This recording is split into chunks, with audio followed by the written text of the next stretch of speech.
Seasonal marketing നിങ്ങൾക്കറിയോ, ഒരു ബ്രാൻഡിൻ്റെ ഏകദേശം 30% കൂടുതൽ ആനുവൽ റവന്യൂ വരുന്നത് സീസണൽ സെയിൽസിൽ നിന്നാണ്. അതും സീസണൽ മാർക്കറ്റിങ്ങിലൂടെ.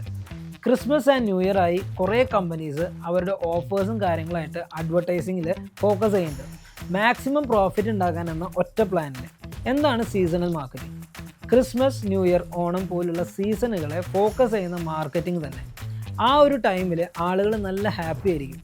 ഫെസ്റ്റിവൽസ് ആയതുകൊണ്ട് തന്നെ പർച്ചേസ് എന്ന് പറയുന്നത് കൾച്ചറിൻ്റെ കൂടി ഭാഗമാണ്. സോ ആ ഒരു സൈക്കോളജി യൂസ് ചെയ്തിട്ട് ആളുകളുടെ ഈ ഫീലിങ്സിനെ മാക്സിമം യൂട്ടിലൈസ് ചെയ്യാനായിട്ട് കുറേ നല്ല ഓഫേഴ്സൊക്കെ കമ്പനീസ് കൊടുക്കും.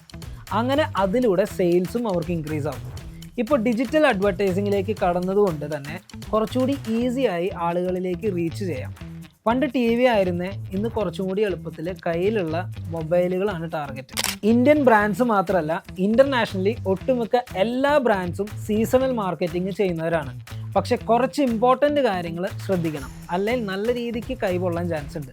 ലേറ്റ് ആയിട്ട് സ്റ്റാർട്ട് ചെയ്യരുത്. ഒരു മാസം മുൻപെങ്കിലും കൃത്യമായ പ്ലാൻ ഉണ്ടായിരിക്കണം. അതിൽ നമ്മുടെ ടാർഗറ്റ് ചെയ്യുന്ന ഓഡിയൻസ്, കൊടുക്കുന്ന ഓഫേഴ്സ്, ROI ഒക്കെ അനലൈസ് ചെയ്യണം. ഓഡിയൻസിന് എന്താണ് കൂടുതൽ അപ്പീലിംഗ് ആവുക എന്നുള്ളത് നോക്കണം.